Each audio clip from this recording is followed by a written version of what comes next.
¿Recuerdan la época de Fujimori, especialmente los años finales? La corrupción mal disimulada, el cínico fariseísmo que usaba la forma para pervertir el fondo. Donde la ley es la ley significaba la trampa es la trampa. Ahora, en una democracia débil y manoseada, la historia tiende a repetirse. La situación no es la misma, aunque muchos de los personajes trajinados por los años, las mañas y las grasas sí lo sean.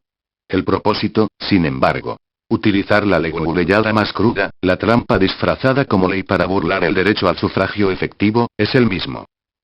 En Caretas 2424 escribí, y lo subrayo ahora, que el juego sucio de intentar ganar con tinterilladas en mesa lo que no pueden ganar en las urnas, representa un fraude adelantado. Los miembros del Jurado Nacional de Elecciones se proclamaron ofendidos y afirmaron ser funcionarios imbuidos de imparcialidad. Es así.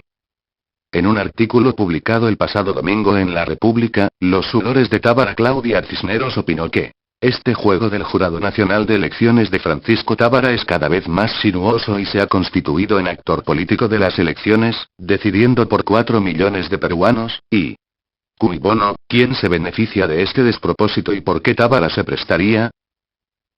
Cisneros recuerda que Tábara estuvo a punto de ser destituido en 2009 por inconducta funcional, haber viajado a París con su esposa pagado por la Universidad Alas Peruanas, que a la sazón tenía más de 130 juicios abiertos. Tábara fue salvado de la destitución en el CNM por un margen estrecho de 3 votos contra 2. Aquellos a su favor fueron de gente vinculada con el APRA. Uno de ellos, recuerda Cisneros, Efraín Anaya, fue, luego destituido por pedir dinero a un postulante a fiscal supremo y cuyo abogado fue el conocido aprista Humberto Abanto. Pero la información sobre 2 de los 3 miembros del Jurado Nacional de Elecciones que votaron para vetar la candidatura de Guzmán es más interesante y reveladora. Sobre Jorge Rodríguez Vélez, La República hizo 2 revelaciones en un mismo día. En su edición impresa del martes 8, informó que uno de los 5 magistrados del Jurado Nacional de Elecciones que decidirá quién sigue adelante en el actual proceso electoral fue socio durante varios años de un reconocido abogado aprista. Se trata del abogado Humberto Abanto, el mismo que, como vimos líneas arriba, defendió a Anaya. Rodríguez Vélez y Abanto compartieron el mismo estudio de abogados desde 2002 al 2009. Rodríguez Vélez declaró a La República que mi sociedad profesional con Humberto Abanto no elimina mi imparcialidad en el Jurado Nacional de Elecciones, tengo credenciales democráticas y eso prima en mi labor. Horas más tarde, el mismo diario publicó en su edición nueva más detalles sobre la imparcialidad y las credenciales democráticas. Rodríguez Vélez integró la Comisión de Indultos durante casi todo el gobierno aprista, hasta el 2009, ratificado por Alan García. A la vez, como socio de Humberto Abanto, tuvo varios contratos de asesoría con entidades del Estado.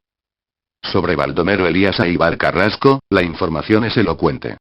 Este año, el candidato al Congreso por el Frente Amplio, Augusto Malpartida, presentó un recurso ante el Jurado Nacional de Elecciones, pidiendo la renuncia de Aybar y su declaratoria de vacancia, tanto por los múltiples signos de su estrecha vinculación con el APRA y, en particular con Alan García, como por acusaciones explícitas de corrupción dentro de su gestión en el Jurado Nacional de Elecciones.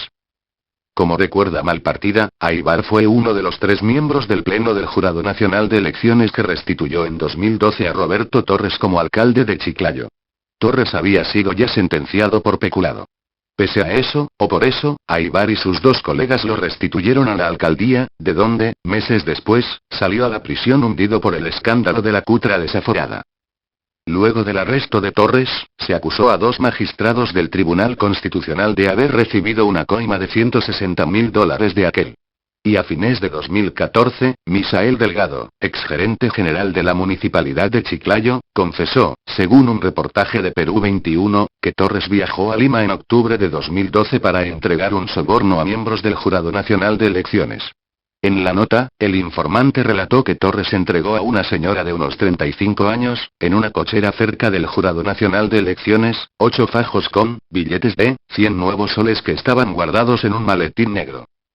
Poco antes del pago de las coimas, confesó Delgado, habían hecho una visita previa a Lima. En el primer viaje nos entrevistamos con 3 miembros del Jurado Nacional de Elecciones recomendados por el doctor Marquillo, dijo. En esa visita, otro abogado de apellido Castillo le comentó a Torres que los magistrados del Jurado Nacional de Elecciones Legua Aguirre, Aybar y el otro que no recuerdo, no le iban a fallar. Coincidentemente, Baldomero Aybar, Luis Legua y José Velarde votaron a favor de la restitución de Torres. 20 días después de entregar la coima, según declaró Misael Delgado en la Fiscalía, el Jurado Nacional de Elecciones restituyó a Torres en la alcaldía. Hay más. Los periodistas de Tercero DL Reporteros encontraron que en septiembre de 2012, Aybar fue uno de los que resolvió a favor del alcalde de Ventanilla, Omar Marcos, dejando sin efecto una resolución previa que lo vacaba. Unos meses antes, el 2011, según el portal de transparencia del MEF, Aybar cobró más de 8.000 soles de la municipalidad de Ventanilla, dirigida por el alcalde que él luego reintegró al cargo. ¿Qué les parecen estos ejemplos de docta imparcialidad? Otra huella interesante se da en cierto tipo de periodismo, donde los conflictos de interés no declarados tienen un peso abrumador sobre lo que ahí dicen o dejan de decir. La publicación Político.p, por ejemplo. Su director es Ricardo Vázquez Kunze, quien en días recientes se refirió un par de veces a mí en términos que, imagino, él supone polémicos. El título de su último artículo en El Comercio lo ilustra bien. Guzmán, Acuña, Gorriti y Cía. Falacias al gusto. Su línea argumental, si cabe el término, coincide hasta en la guachafería con la de Alan García. La última vez que vi a Vázquez Kunze asesorando candidatos presidenciales fue en 2006, cuando lo hizo con Lourdes Flores hasta la derrota de esta. Político.p pertenece a una offshore panameña, Waiblingen Media Corp. Creada el 2014, que tiene como agente residente a la oficina de abogados de Fábrega, Molino y Mulino. Su directiva lleva los típicos prestanombres panameños, pero su director/presidente es Ricardo Ghibellini T. Político.mx, de México, tiene como dueño a Ricardo Ghibellini, director general del Grupo Salinas en el Perú, desde el 2015. Ghibellini H. es además uno de los dos principales manejadores, con Hugo Otero, de la publicidad y hasta de los troleos fallidamente anónimos de la campaña presidencial de Alan García, de quien es amigo, consejero y operador.